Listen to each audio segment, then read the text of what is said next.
బీహార్, మధ్యప్రదేశ్, గుజరాత్‌లోని 3 అసెంబ్లీ కాన్స్టిట్యుయెన్సీలకు జరిగినటువంటి ఎన్నికల ఫలితాలు వెలువడ్డాయి.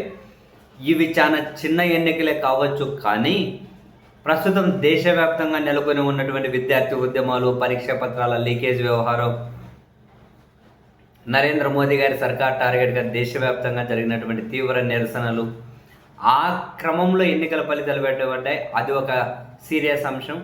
రెండోదేంటి, ఇందులో బీహార్‌లోని బంకీపూర్ అసెంబ్లీ కాన్స్టిట్యున్సీ నుంచి ప్రస్తుతం బీజేపీ జాతీయ అధ్యక్షుడిగా ఉన్న నితిన్ నబీన్ ప్రాతినిధ్యం వహించారు.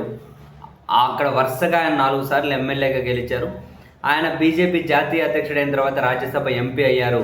సో అక్కడ నుంచి ఆయన రిజైన్ చేశారు. అక్కడ నుంచి రాజీనామా చేశారు. ఆయన రాజీనామా ద్వారా ఖాళీ ఏర్పడింది. దానికి ఉప ఎన్నిక జరిగింది. ఆ అసెంబ్లీ నియోజకవర్గం ఏర్పడిన దగ్గర నుంచి ఒక్కసారి కూడా బీజేపీ అక్కడ ఓడిపోలేదు. కానీ ఈసారి అక్కడ వాళ్ళ జాతీయ అధ్యక్షుడు రిజైన్ చేస్తే వచ్చిన ఉప ఎన్నిక జంజీ దెబ్బ బీజేపీ మీద చాలా గట్టిగా పడింది. బీజేపీ ఘోరంగా దాదాపు 20,000 ఓట్ల తేడాతో ఓడిపోయింది. లాస్ట్ టైం అదే నితిన్ నబీ అక్కడి నుంచి 55,000 ఓట్ల తేడాతో గెలిచాడు. 55,000 ఓట్ల మెజార్టీతో గెలిచారు. అటువంటి చోట అది కూడా పూర్తిగా పట్టణ ప్రాంత ఓటర్లు ఉన్న కాన్స్టిట్యున్సీ అది. జంజీ దెబ్బ బీజేపీ మీద గట్టిగానే పడింది, ఘోరంగా ఓడిపోయింది. అక్కడ జన్స్వరాజ్ పార్టీ ప్రశాంత్ కిషోర్ స్వయాన పోటీ చేశారు, ఆయన గెలిచారు. ప్రశాంత్ కిషోర్ గెలిచిన నియోజకవర్గం అది. బీజేపీ జాతీయ అధ్యక్షుడు వరుసగా 4 సార్లు గెలిచి రాజీనామా చేస్తే వచ్చిన చోట బీజేపీ ఘోరంగా ఓడిపోయింది. బీజేపీకి పట్టణాల్లో మంచి గ్రిప్ ఉంటుంది అంటారు, కానీ పట్టణ ప్రాంత ఓటర్లు పూర్తిగా ఉన్న చోట. అండ్ అదేవిధంగా మధ్యప్రదేశ్లోని దాతియా నియోజకవర్గం, అక్కడ కాంగ్రెస్ అభ్యర్థిని అనర్హుడిగా ప్రకటించారు. సో ఈ క్రమంలో అక్కడ ఉప ఎన్నిక వచ్చింది. అక్కడ కాంగ్రెస్ పార్టీ గెలిచింది. దాదాపు అంటే అఫీషియల్ ఫిగర్ ప్రకటించిన 12,000 ఓట్ల పైచిలుకు తేడాతో తన సమీప బీజేపీ అభ్యర్థి మీద కాంగ్రెస్ గెలిచింది. ఆ నియోజకవర్గం నుంచి 2 చోట్లగానే బీజేపీ ఓడిపోయింది. నెక్స్ట్ గుజరాత్లోని మంజల్పూర్, వాస్తవానికి అది BJP seat and BJP MLA చనిపోయారు